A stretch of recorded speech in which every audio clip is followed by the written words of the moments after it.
네, 길고 험난했던 윤석열 정권 3년 동안 말도 안 되는 그 거부권 정치로 인해서 우리 농민들의 민생이 가로막혀 있었습니다. 이른바 이제 농업 민생 5법이 윤석열 정권의 거부권 정치에 막혀 있었는데, 이재명 정부 취임과 동시에 국회에서 이 민생 5법이 통과되었고, 그중 이제 한우법의 경우에는 공포까지 지금 되고 있습니다. 가장 최근에 발생한 농업 민생 5법 지금 어떻게 추진되고 있는지 하나하나 살펴보겠습니다. 오늘도 윤성원규 박사님 나와 계시는데요. 가장 관심 많은 게 양곡관리법입니다. 양곡관리법이 지금 어떻게 지금 됐죠?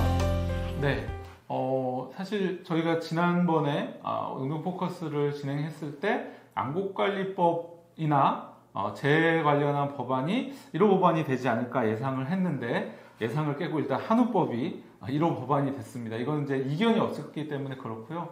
저희가 어쨌든 현장과 가장 농민단체들과 많이 소통하면서 또 농정넷이 정치와 현장을 연결하는 역할을 하면서 가장 많이 논의를 했던 것이 양곡관리법입니다. 상징적이게도 이제 농민단체에서 얘기하는 윤석열 내란 농정의 그리고 윤석열 정부의 1호 거부 법안이 양곡관리법이었는데요.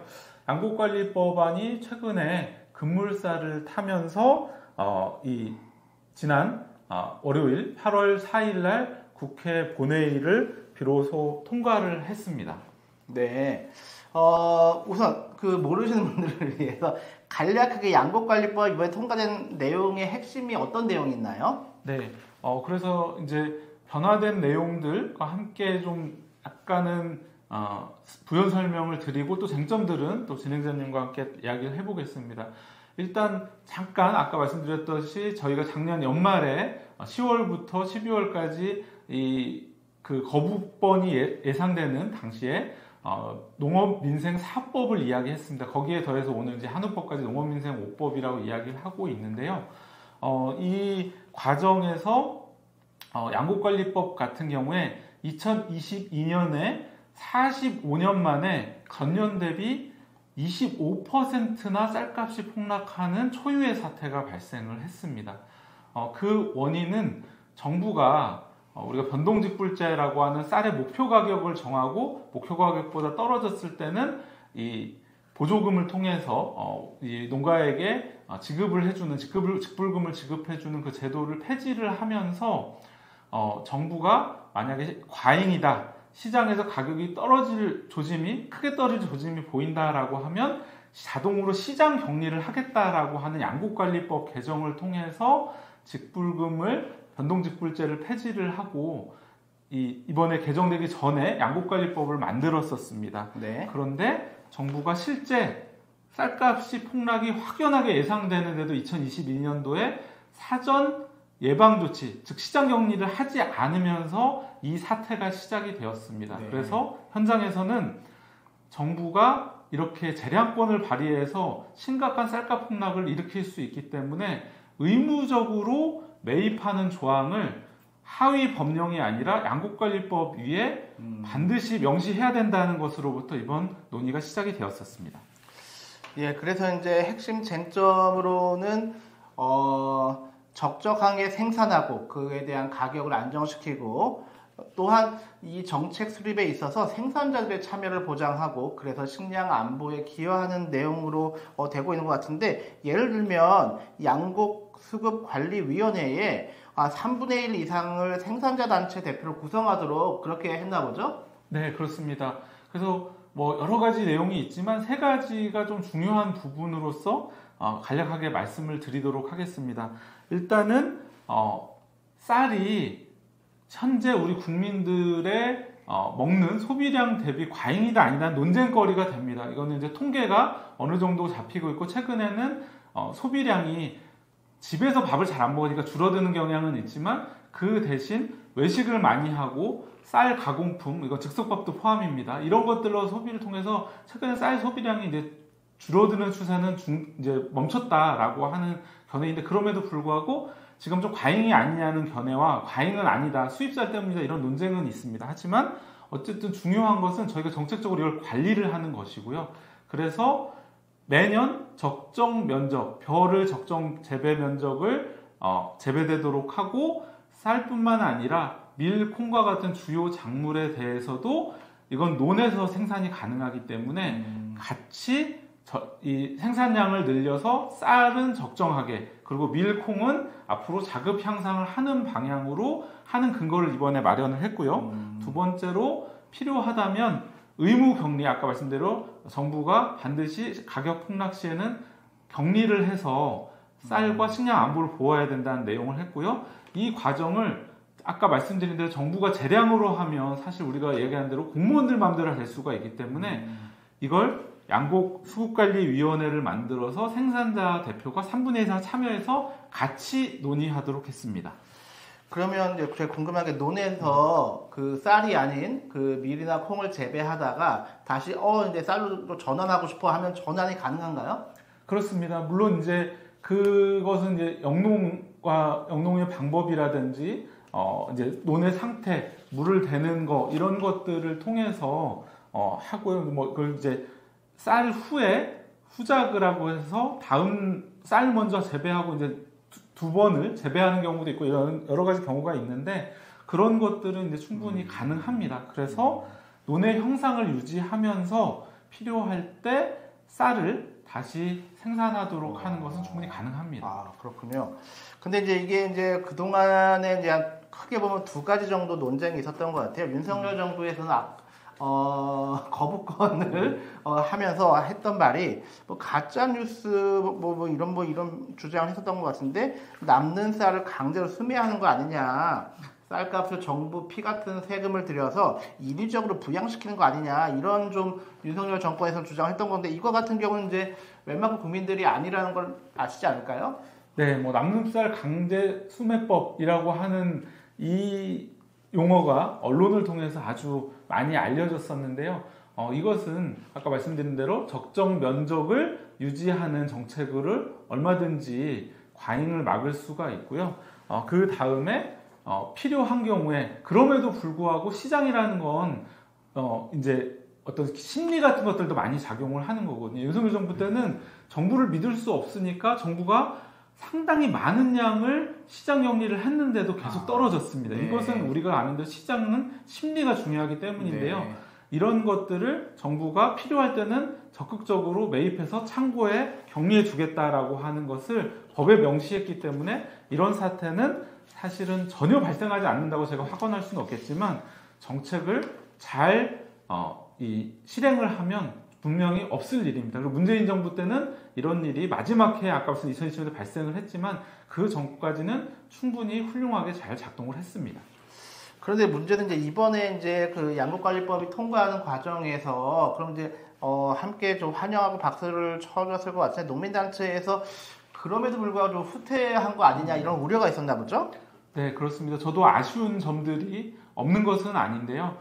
일단 아까 이야기하던 성과 부분들은 서로가 같이 만들어 온 과정이고 공유를 했지만 작년 말에 거부권이 행사되었던 그 양곡관리법에서 빠진 조항들이 몇 가지 있습니다. 이제 공정가격과 기준가격을 병행해서 법안에 이제 명시했던 부분, 즉 공정가격이란 용어가 이번에 빠진 부분이 있고요. 그 다음에 이 비축 물량을 국제 기준보다 더 많은 양을 비축하도록 한다라고 하는 그 내용이 빠진 부분이 있습니다. 그리고 수입쌀과 관련해서 사료용 등으로 적극 활용해서 수입쌀이 시장으로 밥쌀용으로 들어오지 않도록 한다. 이런 내용들이 이제 빠지면서 농민단체와 진보정당에서 후퇴 아니냐라고 하는 문제 제기가 있었고요. 이 부분에서는 아까 공정가격이 빠진 부분이라 아쉬운 부분들이 있는데 이 부분들을 앞으로 어떻게 풀어나가느냐가 저는 남은 과제라고 생각을 합니다. 공정가격이라고 하는 용어가 삭제된 것은 공정이라고 하는 단어가 좀 모호해서 법률에 담기 좀 모호성 때문에 그런 거 아닌 그런 건가요 혹시? 예, 그렇습니다. 일단 외국에도 최근에 이런 논의들이 많이 있고요. 흔히 페어 프라이스라고 하는 용어가 법률에 있는 사례도 있습니다. 그럼에도 불구하고 이것은 이제 서로가 어느 정도 준비를 충분히 하지 못했던 부분이 있었는데 한국적 맥락에서 이 공정가격이라고 하는 것, 생산자 입장에서는 생산비가 최대한 보장되는 가격일 거고요. 소비자 입장에서는 유통 과정에서 폭리나 이런 것 없이 이 적정 가격으로 내가 소비자가 그거를 뒤집어 쓰지 않고 사는 가격이 적정 가격일 겁니다. 그럼에도 불구하고 법에 들어가려면 그 적정 가격을 어떻게 산출해낼 수 있는지가 필요한데 사실 그 논의까지 작년에 진전시키진 못하고 일단 용어만 넣었었던 부분이 이번에 뺄 수밖에 없었던 과정이 있었습니다. 그래서 이것은 향후에 연구조사와 사회적 논의를 통해서 어떻게 이걸 산출할 수 있을지를 고민해 나가야 합니다. 하나만 더 여쭤보면 네. 수입쌀 사료용 전환 조항도 빠졌다고 하는데 이것은 정부 측의 고심이 좀 담긴 것 같은데요. 네, 어떻게 볼까요? 예. 수입용 쌀을 어떻게 활용할 것이냐 하고 아까 말씀드린 비축을 국제 기준 이상으로 한다 이제 같이 엮여 있는 문제를 짧게 말씀을 드리면 일단 국제 기준은 권고입니다. 이제 FAO나 UN 식량농업기구라든지 이런 기구들에서 2개월에서 6개월분 정도는 위기 시에 대비해서 비축하고 있어야 된다. 혹은 소비량의 11에서 17% 정도는 비축하고 있는 것이 좋다. 이런 기준들이 있는데요. 일단 우리나라의 현재 쌀 비축량은 상당히 괜찮은 편입니다. 국제 기준에 미달하지 않고요.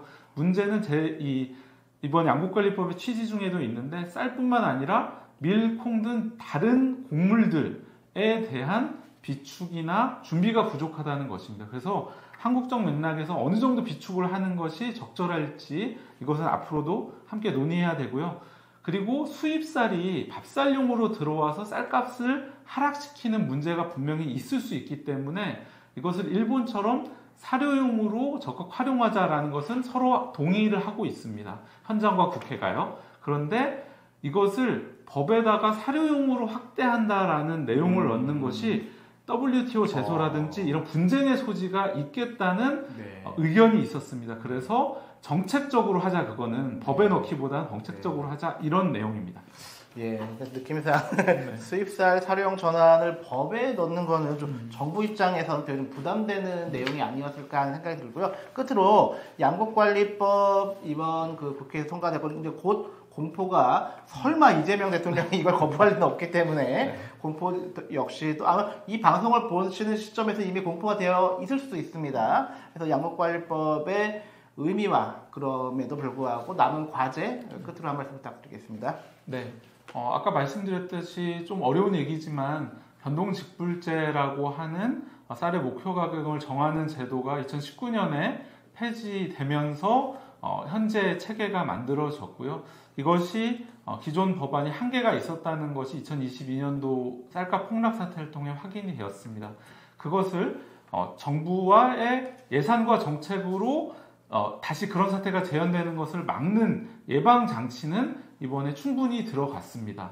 하지만 이것을 아까 말씀드린 대로 식량 안보, 더 나아가 식량 주권, 우리 농가들의 생산력을 충분히 생산할 수 있는 조건을 보장하고 그것이 소비자에게도 적정한 가격으로 돌아가게 하는 것은 기후위기 시대에 더 추가적인 고민이 필요합니다. 아까 말씀드린 공정가격을 우리나라의 조건에서 어떤 기준으로 산출을 할 것이냐 이런 여러 가지 과제들은 우리가 앞으로 후속 과제로 더 논의를 해서 이번 수학기에 쌀값이 안정화되고 일단 현재 안정화의 기준은 20만 원 80kg 기준으로 20만 원 플러스 알파입니다.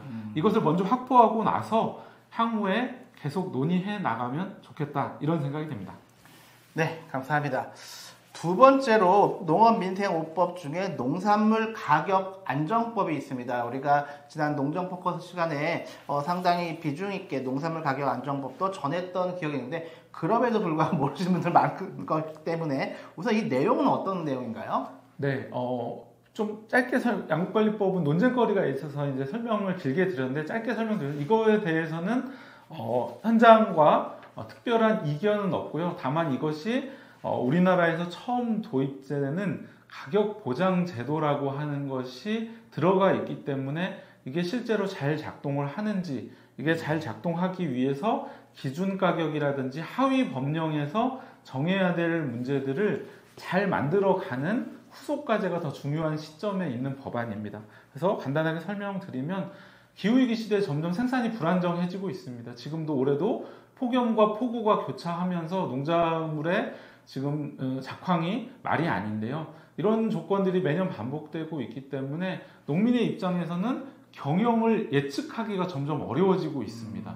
내가 생산에는 비용을 충분히 투입을 했는데 이런 재해라든지 이 극한 날씨 등으로 인해서 수확량이 생각보다 나지 않는 조건들이 많이 이제 일반화되고 있기 때문에 그랬을 때는 어떻게 할 거냐, 가격 보장제라는 걸 통해서 품목별 기준 가격이나 아니면 전년도에 그 농가의 소득을 기준으로 이 너무나 많이 하락했을 때, 가격이나 이 소득이 많이 하락했을 때 기준을 정해서 농가에게 보상을 해준다라고 하는 가격 보장제가 처음으로 포함이 되었습니다. 그래서 이 주요 농작물들, 우리 많이 식탁에 올라오는 뭐 마늘, 양파, 뭐 배추 이런 것들부터 해서 해 나가는 과정에서 또 이게 잘못 작동하지는 않는지, 보완을 무엇을 해야 되는지 이런 것들을 좀 논의해야 될 겁니다.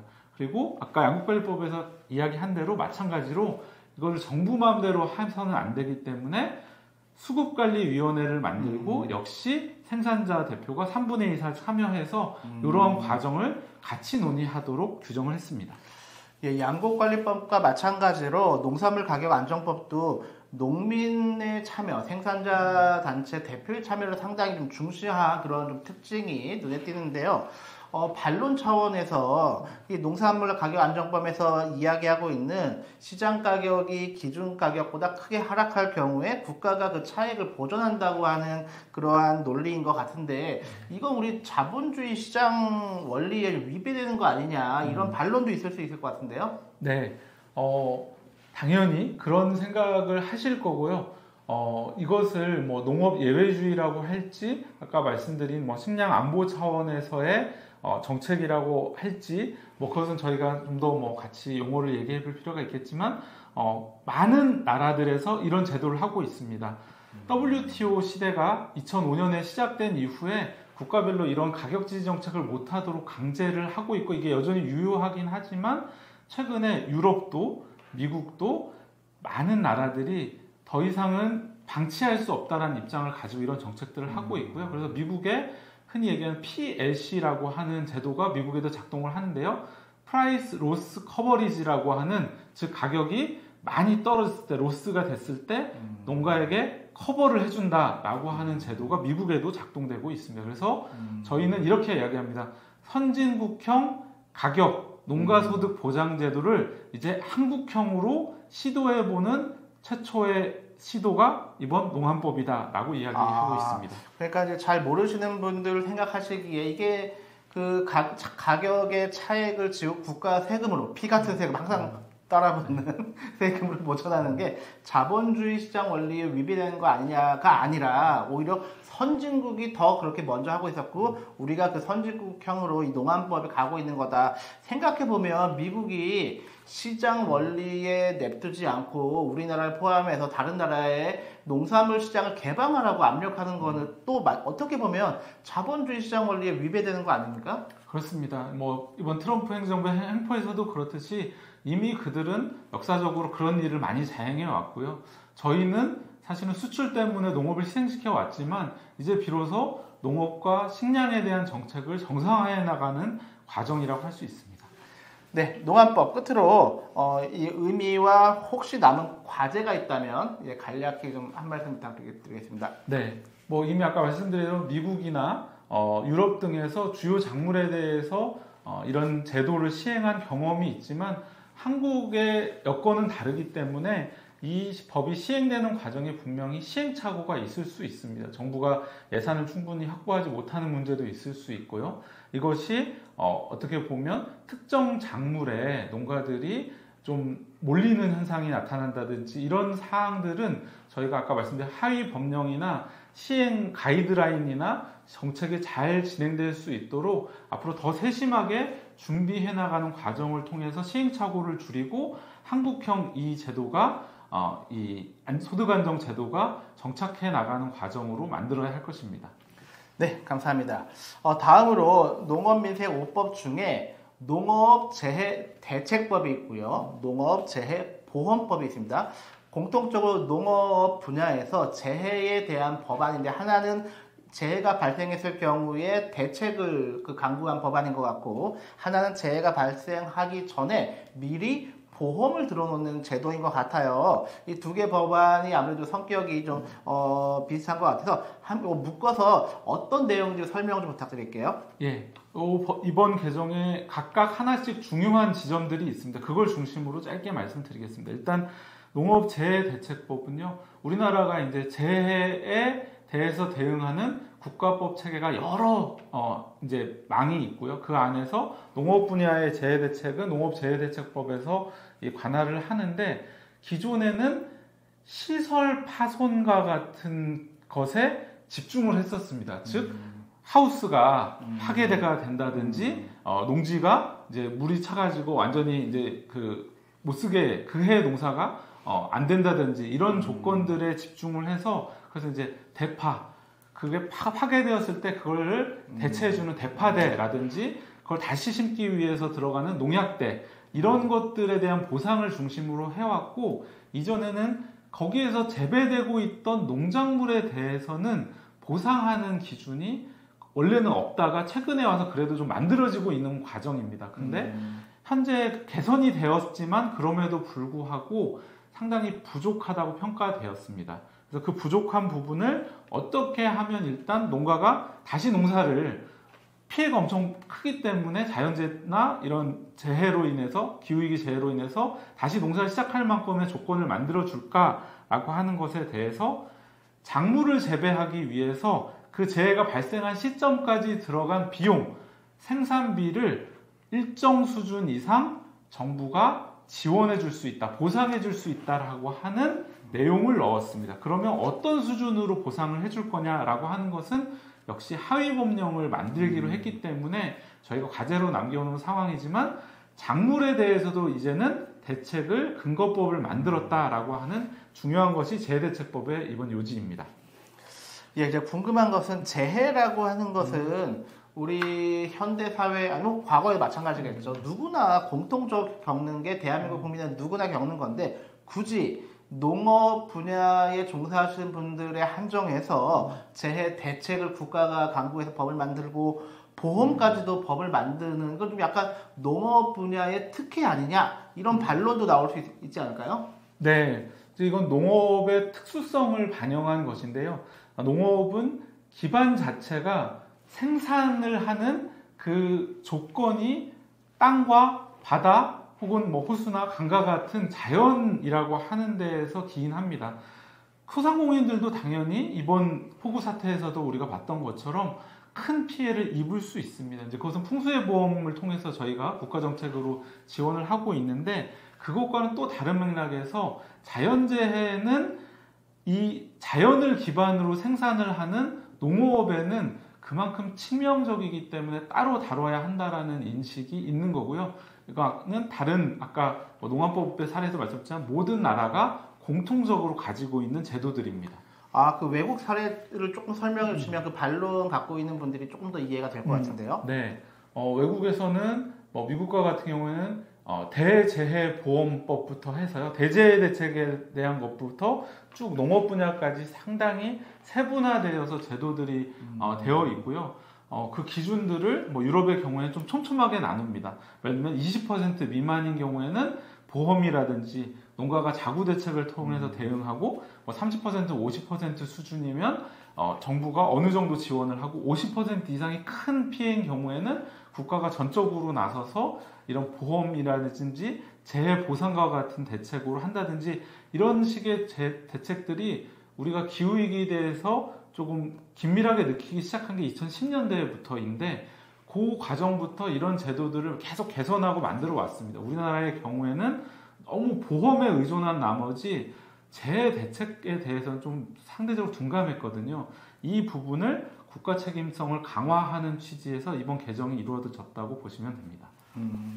제가 자꾸 이렇게 반복되는 질문드리는 이유는 항상 이 농업 분야 컨텐츠의 댓글에는 농민들에 대한 국가 너무 시혜성 정책 아니야 이런 댓글들이 너무 많이 달려서 그렇게 볼 게 아니라 외국은 우리보다 더 앞서서 더 크고 많은 규모로 이미 시행하고 있고 거기에 대한 그런 타당성이 있는 거다라고 하는 것을 말씀드리고자 반복된 질문을 제가 좀 드렸습니다.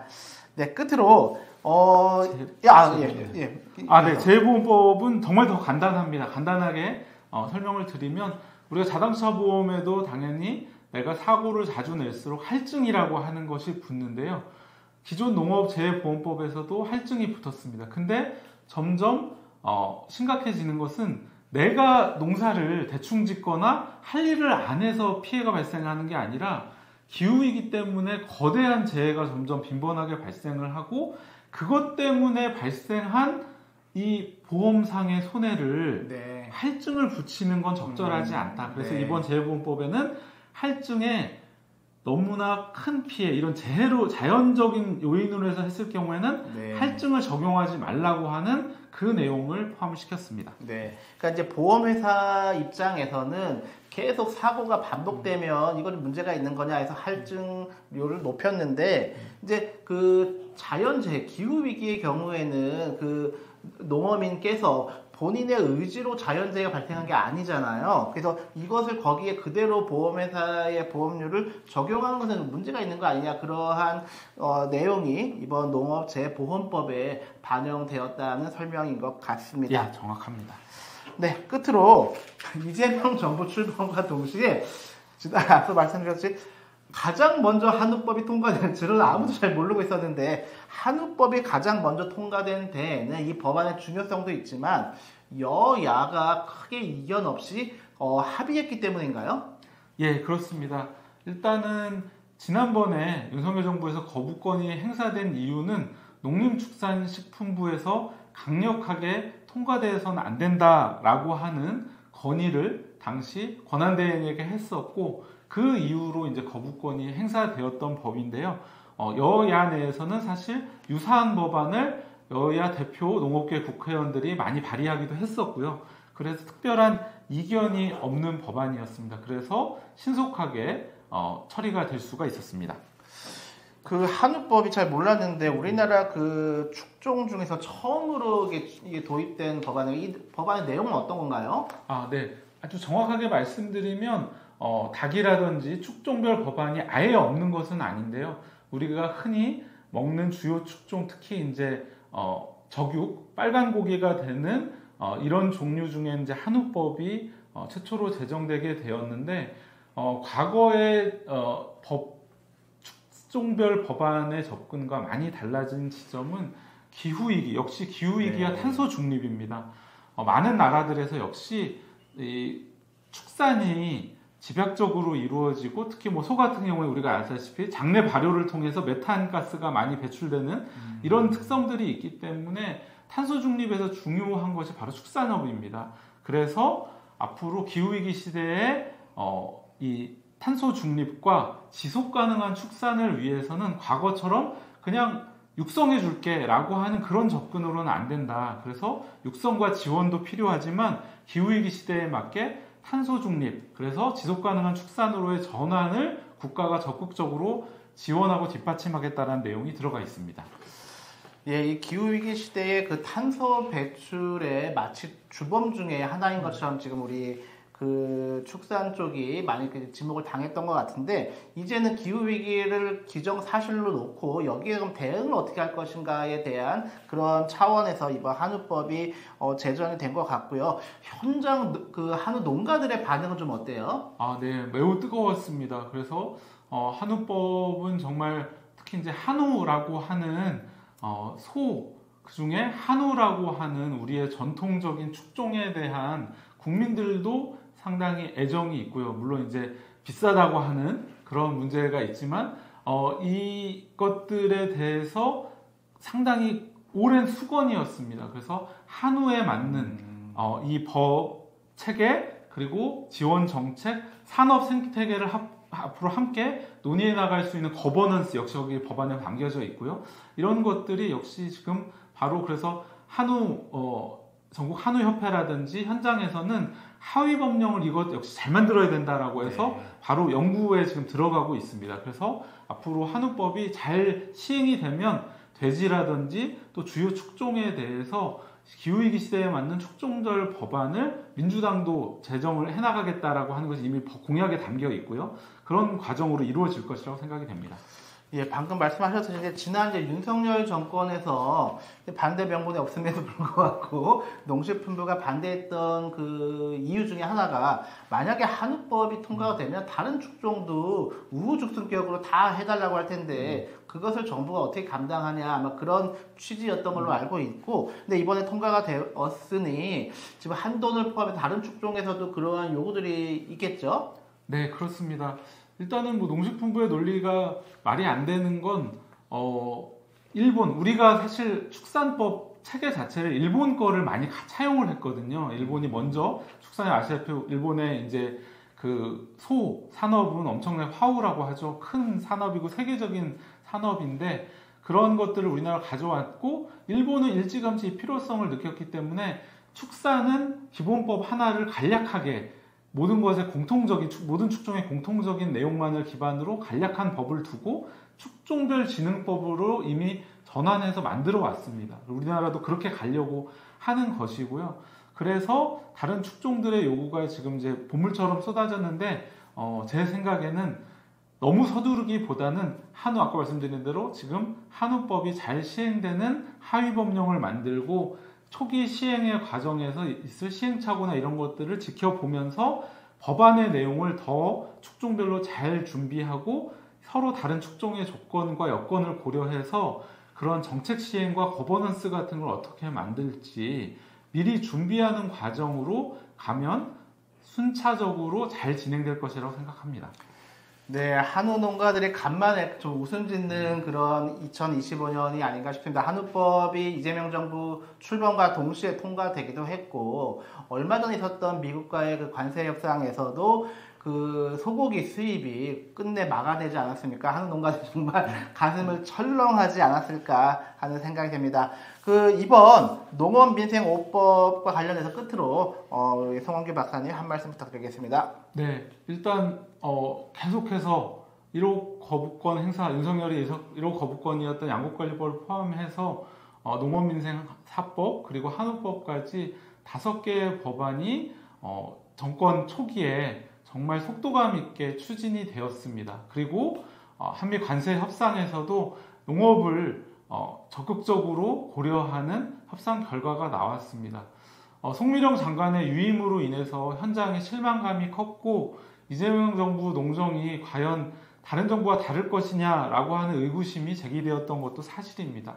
그리고 이번 법안들에서 아쉬운 점이 전혀 없는 것도 아닙니다. 그럼에도 불구하고 이번 속도감 있는 5개의 법안 통과 그리고 한미 관세 협상의 결과는 이재명 정부의 농정대전환 추진이 우리가 기대할 수 있겠다라고 하는 다시금 확신을 주는 과정이라고 생각이 들고요. 이건 정부에 맡겨둘 일이 아니라 우리가 함께 나서서 앞으로 추진해야 될 과제들을 그 근거를 법으로 만든 것에 불과합니다. 이 과정들을 우리 앞으로 시행까지 함께 만들어가면 좋겠습니다. 네, 오늘은 이재명 정부 출범과 동시에 정말 정광석화처럼 추진되었던 농업민생 5법에 대해서 송원규 박사님과 함께 살펴보았습니다. 오늘 방송 여기서 마치겠습니다. 감사합니다.